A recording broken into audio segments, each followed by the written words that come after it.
Mute. Let me turn on. Just to start video. Mute. I'm going to play this first, right? Okay.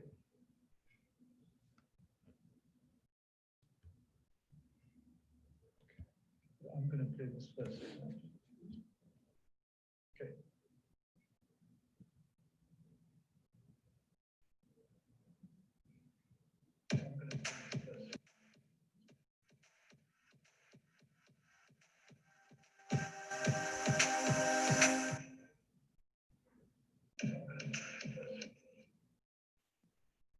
Good afternoon and welcome to Entrepreneurship to the Point. Are we having technical difficulties? Welcome everybody. My name is Lebogo and you are tuned into Entrepreneurship to the Point Inspire session. I think I'm catching some feedback. I'm just going to see if we can sort that out quickly.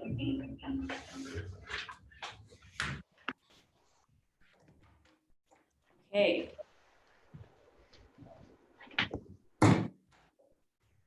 Hello, everybody, and welcome again. I think we are sorted. Welcome to Entrepreneurship to the Point Inspire session, our Youth Day edition or our Youth Month edition. Hi, Amir. Welcome to the platform. We are so excited today to be bringing you these sessions that we have partnered with the Welcome to the platform. We are so excited today to be bringing you I think there's somebody who's unmuted and I can hear my own voice there. If all of our panelists wouldn't mind just muting themselves so that we don't get that feedback. But yeah, please do subscribe to our newsletter, www.entrepreneurshiptothepoint.co.za, to ensure that you get all of the latest information and prompts about the conversations that we're going to be having. We are currently in the process of planning some content for the upcoming weeks, and we're so excited. We're going to be having some really necessary conversations. Also, please do follow us on our social media platforms, on Facebook, on Instagram, and certainly on YouTube. So if you miss or have missed any of our sessions, please do visit us on our YouTube platform to make sure that you catch up on anything that you may have missed out on. Today, we are speaking to an awesome young lady. Her name is Khondwani Gabriela Banda. Welcome to the platform, Khondwani. I don't know if you can switch on your camera and your microphone so that the guys can meet you. Khondwani is an entrepreneur and somebody who is in the media space, but also who is a mom and who started one of her businesses really on the back of becoming a mom and seeing the need that was out there to create platforms and systems that support young mothers. And her second business, of course, being her media and publication business, that is the reason why she was awarded the prestigious Anzisha Prize. So welcome, Khondwani. How are you doing today? Thank you so much, Tawoko, for that ceremonious introduction. I'm doing fantastic. How are you doing? I'm doing good, thank you. I think just before this call, we were talking about how lovely you look. And, you know, I'm in a polo neck and you're in such a beautiful shirt. Khondwani, for those of you who may not know, is not in South Africa. So the other exciting thing about these conversations with Anzisha Prize is that we are talking to young people from across the continent, which is so great because we're able to get various perspectives on business and entrepreneurship. So Khondwani, I'm gonna actually ask you to just introduce yourself to the audience. Tell us a little bit about where you are from and where you are based currently, and how it is that you came to be an entrepreneur. All right. So like Taboko said, my name is Khondwani Gabriela Banda. I am a Zambian entrepreneur, and I am actually 23 this year. I saw on the brief it was written 21, and I think that was a miscommunication, but I'm always very, very particular about my age because I think there's a misconception that if you have attained a certain level of success and you are older, it's not as much of a big deal. Yeah, but I believe it still is. Yeah, so I own a business called Afford a Baby. So Afford a Baby is an upcycled children's clothing brand. We work with young mothers from low-income communities to upcycle fashion. So that's secondhand clothing that's refurbished and redesigned to resell. Yes. Wow, that's amazing. And I also saw on your profile that there was a media company as well that you had started. Is that still running? And can you tell us a little bit about that? So my profile said I read a magazine called The Mainstream, and The Mainstream magazine is a magazine that I started when I was 17, and I ran The Mainstream magazine for over 3 years until I had to come to a stop because I had issues with my partner. That was something I was going to discuss with you later on, and honestly, it was one of the hardest times in my entrepreneurial journey. That was when Afford a Baby came into being, and it was one of the hardest times in my life, honestly.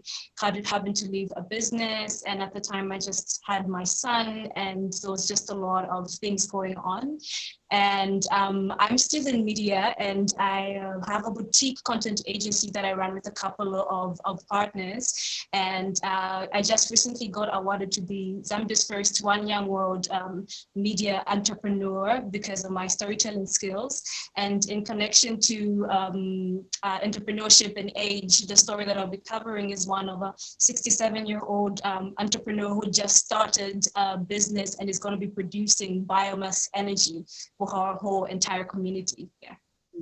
Sure. Okay. So great. I'm excited to also get into that because another thing we really try and do is, unpack those stories of difficulties and challenges, because I think those are the ones that are so relatable. But definitely let's talk about Afford a Baby. So, I mean, a concept that started from a really real need and something that was obviously close to your heart that you could understand and resonate with. Tell us about how that started. You're saying that it's a kind of refurbished and clothing that is pre-loved, as a lot of people like to call it. How and where did you start? Was it perhaps with members of your family or friends? And how did that then evolve into a fully staged business? Okay, so Afford a Baby started after I had gone through that issue with The Mainstream. And I was running a social enterprise at the time. It was more of not really an enterprise, but more of a social initiative and project. And what we would do is we would work with young mothers from a low-income community near my neighborhood. And it's called a low-income community near my neighborhood. And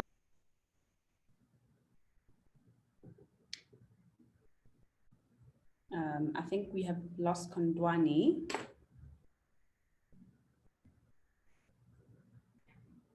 Okay, it looks like Khondwani might be having some connection issues. We're just gonna try and get her back on the line.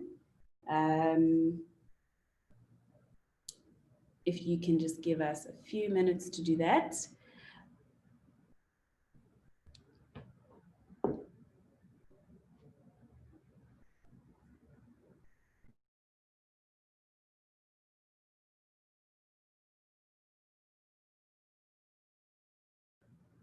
Khondwani, are you back? Okay. I think she's back with us. Hello, darling. You can just unmute your microphone for us. Great. I don't know what happened there for a second. I think it's cool, you're back. Yeah.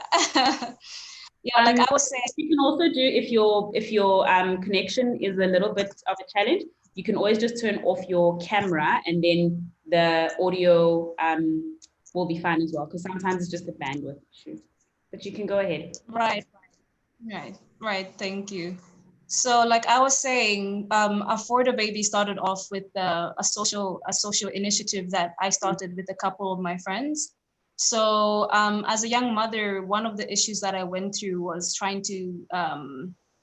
just trying to find myself again as an entrepreneur, and the belief in myself, in the fact that I can actually go on and achieve everything that I wanted to do before I was a mother. That's something I really struggled with. And so we started this social initiative with young mothers in Chainda. So Chainda is a low-income community near my neighborhood. And what we would do is we'd have days when we invite young mothers over, and we have capacity building workshops and in different niche. And one of the most zealous capacity building workshops was around fashion. And on top of that, I think every social entrepreneur will agree it's not easy to run a social initiative, because it needs funding, it needs some sort of financial backbone. And that's when I came up with the idea of Afford a Baby. And it started off honestly with just me and a backpack full of 12 sneakers and $100. And I would do deliveries on a taxi that's a public bus. And it just sort of grew from there. Yeah. And we chose pre-loved fashion because I'm very passionate about sustainability. And one of the most big problems in the world right now is fashion waste. So in addition to that, the pre-loved clothing that we sell, we partner with some of the largest fashion design organization, one of them being Tash Fash, and they contribute offcuts to our business, and we use those offcuts that are usually just dumped and thrown away to redesign some of our clothing and resell them. That's so amazing and so interesting that you're tackling so many social issues with one business, really. And I think that's so inspiring. We find a lot, and we talk, or there's a lot of conversations around young people and the way that whether they're entrepreneurs or whether they are trying to find their way into the job market, but really this alignment between social consciousness and business, right, and being profitable. So maybe you can tell us a little bit about your thoughts around social enterprising, and what differentiates a social cause or a young person or any person really who might be solving a social issue versus somebody who is a social entrepreneur, right? So somebody who's actually going to be generating an income from the activities that they are doing. All right. Well, first of all, I believe everybody should have a social cause to their life, for lack of a better term, how to put it, because it's very important that each and every one of us plays our part in making a difference. And the difference between a social entrepreneur and a young person or any person who has a social initiative is that one initiative works around using profit to give back to the community, while the other does not necessarily have a sort of entrepreneurial or business angle to it. And honestly, both of them are great, but it's always so important to have some sort of financial or some revenue to your enterprise in order for you to keep doing good. And this is something that I've had to learn, and I learned it the hard way. And it's also something that really guided me on my personal journey to become a social entrepreneur, is that you cannot pour from an empty cup. So you have to have in order to give. And receiving is also a form of humility. We always talk about giving as being a form of humility, but receiving is being humble enough to receive, knowing that you actually need, is one of the greatest forms of humility. And the only way that you can keep giving is if you have. So for me, social enterprising is very key, and I really, really root for it. And I feel every entrepreneur should have a social cause to their business. That's so, so powerful. And I think, a lot of times lessons or that kind of a concept might not be used in business. You hear it a lot in maybe podcasts around, I don't know, mental wellness or balance, work-life balance, you know, those conversations. Yes. But I think that's so true. You cannot pour from an empty cup. Um, you sound like somebody who has learned a lot of lessons, and not only learned them, but has been able to bring those into your life and into your business and into the way that you do things. So maybe you can tell us a little bit about that moment of difficulty that we mentioned at the beginning, when things were just so tough in one of your businesses, you couldn't continue with it anymore, and what lessons you learned from that that are now propelling you to do things in the way that you're doing them now. Right. Oh, I don't even know where to start with that question. Well, to be honest, I think one of the greatest lessons that I learned from my one of the most difficult times in my life was self-belief and learning that you are imperfect. For me, one of the things that really kept me down for a long time, and I like to say this often because it's not talked about enough, I dealt with almost 2 years of severe depression. And honestly, this is when I'm just getting out of it. And I often tell my friends that I wish this was something I say just to be part of the cool, wave these days with everybody wanting to have mental health issues, but it's actually a reality, and it's a sad reality, but it's the truth. And one of the things I struggled with as an entrepreneur in that time was dealing with the fact that I am not perfect and I'm not meeting the standard that I had set for myself, especially at a given age. And knowing that my imperfections were getting in the way of me not accepting my imperfections, rather was getting in the way of me building myself and building my business, is the point that really helped me change. Accepting that I wasn't perfect and working on my imperfections and accepting them and working on my flaws is something that really helped me. Yeah. Sure, that's so powerful. And I think, maybe a follow-up question to that, of course, at Entrepreneurship to the Point, we always talk about the jockey and the horse, kind of when we talk to entrepreneurs and help them in their journey, you've always got to look at the person and the business, not just what you can do inside the business. But I wonder, as a very young entrepreneur, how have the tough things that you have learned in your business impacted you as a person and how you live your personal life, if that makes sense? Yes, it does make sense. I've learned one key thing, and that's you work to live and you don't live to work. And that's something that has really helped me as a young entrepreneur, because the pressure for young entrepreneurs is insane. And being in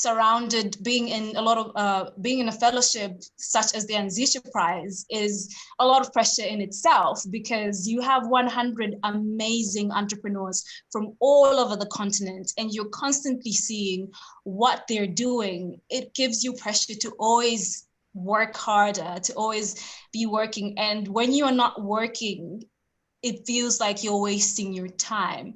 So I have learned that I work to live and I don't live to work. And I have learned to balance my self-care and my personal life with my business and not let my business take over my entire life. Yes. Okay. I think the next set of questions that I'd like to kind of move on to is just looking at the current context that we find ourselves in, with the global pandemic that is COVID-19. In some of the conversations we've had with entrepreneurs, some businesses have really grown, and it's actually been a great thing for them. Whereas on the other hand, some businesses not so much. What has been the impact on what you're doing in terms of the clothing, and also just on how you do things. You know, you said you started with a backpack, and very little money, and it was something that you physically would, you know, go out and work or sell, etc. So what has been the impact on your business? Well, the COVID impact on the business, at first, the sales were very, very slow. And it wasn't easy to really get much out there. But we've really switched our focus and tried as much as possible to focus mainly on e-commerce. And we've had to change some of our strategies, our selling strategies, and the things that we'll be selling for the year. We had to re-strategize according to season, according to what people need most. And I think like any other business in retail right now, we've also had to add a few new items to our collections, like face masks. And specifically because we're a children's brand, we decided to start creating children's face masks. So I think the main thing the pandemic has changed in our business is how we conduct ourselves and how we have primarily become focused on e-commerce, as well as our delivery mode. We have become best friends with couriers, and we're working with couriers to do deliveries because people don't really want to go out of their homes. They're not very keen to go out of their homes to purchase clothing. It's not exactly an essential. So we've had to re-strategize around how we get our goods to people. And yeah. And you mentioned that you had to, you know, strengthen your e-commerce capabilities or put more effort into that. How was that transition? Was it something, I was on your Instagram page earlier today. I see that, you know, it's very clear of all the clothes are out there, and there's a button where I think you can get in contact or continue the purchasing journey. How difficult or easy was that pivot, and what are some of the things you learned? It wasn't very difficult, but with our we had to study our customer base per se, because our primary customers are mothers, and usually mothers who are 25 and older. So we focused most of our marketing on, of course, all social media platforms, but our primary marketing platform at the moment is Facebook. And Facebook, because our target markets are, like I said, older mothers, and most of them do not use Instagram. So we had to be very intentful as to how and where we reach them. And I think if you visit our Facebook page, it's very vibrant, and you see we have a lot of engagement on there. And it's because most of our target market uses Facebook instead of Instagram. And I think that's also something that I've learned during this pandemic. I've learned more of product targeting and marketing to your target market, and marketing in a place where you know they are going to be, instead of just marketing for the sake of it. Yes. Yeah. And I imagine that perhaps even some of your storytelling capabilities and your experience with some of the media work that you have done was helpful when navigating digital and all of those platforms. Question just around when it comes to your storytelling. I mean, even the way that you have just brought us through your journey and how you struggled with depression and how you came out of it, or how you are working on it. It's so important for entrepreneurs to be able to tell their story, right? And to be able to get that buy-in and interest from people who are their target market. How has your strength as a storyteller been able to help you in business? Right. So storytelling has been, honestly, it's my favorite part of the day when I get to create, I get to create captions, or I get to create content for for different platforms. That's my favorite part of the day. And right now, like I said, I have a boutique content agency, and technically how I'm working with my retail business is it's a B2B type of thing where my content agency is doing content for my business and paying my content agency to do content for my business. So telling stories hasn't been it hasn't been difficult. It's actually my most enjoyable part of the day, and it comes naturally to me. Yes. In a previous conversation with Khondwani, he's also part of the Anzisha family, and there was a conversation that came out around the hyping or sensationalization, I guess, of very young entrepreneurs when it comes to the kinds of businesses that they run, right? So the cool thing at the moment is like, if it's tech and green, then it's really cool. And some people may not even ask if this thing is making money. Right. Yeah, but it looks great, and the person is really beautiful on Instagram and those kinds of things. So how do you kind of balance out storytelling and narration and the aesthetics with an actual business or tangible communication? Right. So I like that you brought that up. That's something that I'm always talking about as well. When it comes to this, in fact, I'll just say this year I told myself I am going to be very intentful with my engagements and what I do, because as very young entrepreneurs, sometimes we like to do too much just because it looks good.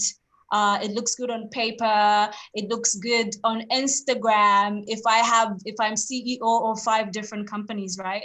But does it actually look good in your bank account though?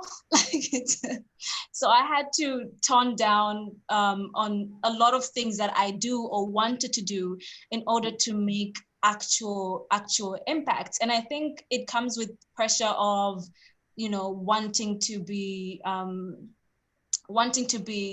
look like you're doing amazing, look like you're a superwoman or a super entrepreneur. And but I think the main goal that young entrepreneurs should have is creating a tangible business with a tangible change. When you focus on, yes, can you hear me? Can you hear me? Yes, I can. You're back. Okay, perfect. You were saying this is the main thing? Yeah, the main thing for young entrepreneurs, I believe, should not be accolades and how pretty it looks online or on your biography, but it should be, is your business actually making money? Is your business actually creating a social impact? Is this something that can sustain you, or is it something that just looks pretty? Yeah, good. And I think, what another insight that we got from that previous conversation is sometimes you are doing all these things and you look like a super entrepreneur, and all of that hype actually also just takes time, and it takes away from your focus, and you actually end up being more of a celebrity than building a business, which also isn't sustainable. How do you decide though? So when you do have all of these amazing ideas, how do you decide, okay, this is the one that makes sense, and this one actually I can put it off or do it later, or it's not necessary, this is actually just a bit of an ego thing happening here? How do you differentiate and decide? Sure. That's something that I struggled with as well. And the reason why I had to prioritize Afford Baby, especially this year, is because it is really tangible and it's something that a lot of young mothers rely on, as well as it's something that I rely on as well. So deciding which business actually makes sense, I think should be about nobody wants to say it, but I believe it should be about the numbers as well, because numbers create impacts and impact creates change. And in addition to that, passion is everything as well. So if you have the numbers, you don't have the passion, it doesn't make sense. So these two things have to tie together. And for me, how I decide is how, honestly, I'm a hopeless emotional person, and I usually one of those people that say I go with my heart, and I do go with my heart, as well as what makes financial sense for me, as well as all the people that rely on my social enterprising. And actually it's very tricky, honestly. Like, you just really never know, because sometimes you can have 5 ideas and they all have a potential to make, an income, or to make, a great business, but you just go with your gut and you go with what feels right. Yeah. Do you have any people around you perhaps that you bounce ideas off of, that you kind of trust, when it comes to making those kinds of decisions? Right. One of the people that I trust is my portfolio manager, Amir. He's amazing, and I can bounce ideas off him anytime. And I usually talk to him, or I talk to a few of my mentors around, and just see what makes sense. And another way that really helps me choose what I need to do is actually creating tangible business plans, because that really gives you it gives you more insight into what you're getting into, as opposed to just having an idea. And yeah. Shout out to Amir. Amir and I went to university together, and were part of Enactors, actually. So it's actually so great to see him on this platform, and to see that you're still continuing the work of supporting entrepreneurs. We also have a shout out to you, Khondwani, from Matimba. I don't know if you know them, but they're saying, Khondwani, keep soaring. You're such an inspiration. So guys, remember that you can send through any questions on the chat, and we'll make sure that we answer them if possible. I actually wanted to ask in the beginning, have you ever worked a 9-to-5 or any other job, or did you just go straight into entrepreneurship? Well, actually, that's interesting, because earlier this year, before the whole COVID pandemic, like, just kind of everything, I had a 9-to-5. I worked a 9-to-5 from January to March. I was running a magazine for an NGO. It was a business entrepreneur magazine. So I was working as publications coordinator there, and it was really, really great. But I just love to be an entrepreneur, and I love working full time in my businesses. I'm really passionate about it, and I couldn't continue with that 9-to-5. Yeah. Do you think that entrepreneurship is something that one is born with, and something like that, going into a 9-to-5, kind of just not going to work? Or do you think that it's something that can be learned and that can develop over time? I think entrepreneurship is learned, honestly. This is a debate that everybody is always debating about this particular topic, but I believe it's something that can be learned. Although I do also believe that there's some innate things that entrepreneurs have that not everybody has. And I was talking about this with my partner the other day, and I was saying there's certain businesses that take a certain type of personality to run, and not everybody can build a certain type of business. So I think it's a little bit of both. I think there's some things that can be learned, and there's some things that can be learned. Yeah, about entrepreneurship. That's so true, yeah. I mean, right now we see with young people quite a big boom in the content creation space, Right. and young people really propelling major brands forward and making a lot of money. But not everybody can, start a YouTube page and be interesting and all of that. Definitely there's something there that has to be organic, and that has to be authentic to the person. So yeah, definitely with you there. So tell us, what are your future plans, or what do you have in mind for both of your businesses going forward? What are you excited about that you can share with us? So for my businesses, I'll start with the For the Baby. For the Baby, our plans this year are to grow into one of the biggest sustainable children's clothing in the country. And we also plan on starting to do exports at least by July. And we have a project underway, and we're working towards building our very first prefab store, which should be up and running by September. And at the moment, we are doing this really exciting project, and we're creating over 1,000 masks for schools in low-income communities. And this project is being sponsored by the African Leadership Academy. And as for my media, my media business is called Verity Network, and right now I'm operating Verity Content, which is the content creation agency. So for the next month, we will be building the business around content and B2B, creating content for businesses and corporate. And in future, we're hoping to grow into one of Africa's biggest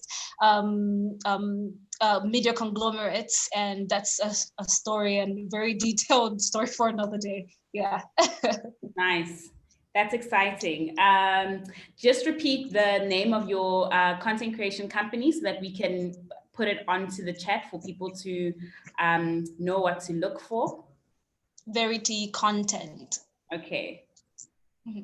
Verity Content. Okay, Khondwani, I think it's been awesome talking to you. Thank you so much for your time. Last question, just before we let you go. Any advice? I'm sure you get this question often. What do you have to say to other young aspiring entrepreneurs who have been through perhaps challenges that you have been through with their mental health issues? What is your advice to them, and what would you leave them with today?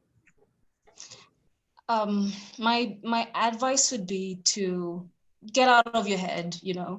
I think one of the things that really kept me down for a long time was I was inside my own head a little too much and overthinking everything, every step. And I thought of myself as a complete loser, like I couldn't do anything, and mostly because of the things that I was feeding myself. So you need to get out of that state of negativity and talking down to yourself and feed on a lot of positivity. And I know that's easy to say, and it's the hardest thing to do, but it's one of the most greatest gifts you can give to yourself. And honestly, I've just learned the power of screw it and screw everyone and what they possibly think about me, or what I think they think about me. Because sometimes our biggest problem with people is that we think they're thinking a certain way about us when people are actually just minding their own business. And that is something that I've had to learn as well. I've learned to be my own person and be rooted in myself and believe in myself, and that my vision is valid, my thoughts are valid, and I'm intelligent and gifted enough to pursue everything I want to pursue, despite my imperfections or what society expects me to be. All in all, success is subjective. It's not some standard that society has created. And the moment that you start to view your success as your success and not somebody else's expectations, your whole life will change. Exactly. Beautiful. Thank you so much. Thank you. Thank you so much, Khondwani, and we wish you all the very best in your future endeavors. Please do keep us posted on what you're up to. If you're ever in South Africa, please do come and say hello. We'd love to meet you. Thank you everybody for tuning in this afternoon. I'm feeling extremely inspired. I think that wisdom sometimes comes in the form of very, very young people. And we don't always expect it, but it certainly is refreshing and great. So we will see all of you again on Friday for another In Conversation session with a very young entrepreneur. You can either visit our website, www.eTTP.co.za, and there will be a link there where you'd be able to register for this webinar. We'll be speaking to Chine Yenwa Onu, who is also part of the Anzisha family and a 2014 Anzisha Prize finalist. So really excited to be speaking to her on Friday. Do subscribe to our newsletter so that you can know what we're going to be doing for the upcoming weeks, and so that you can get access to some of the content that you may have missed. From us at Entrepreneurship to the Point, thank you very much. Enjoy the rest of your afternoon, and we'll see you again on Friday.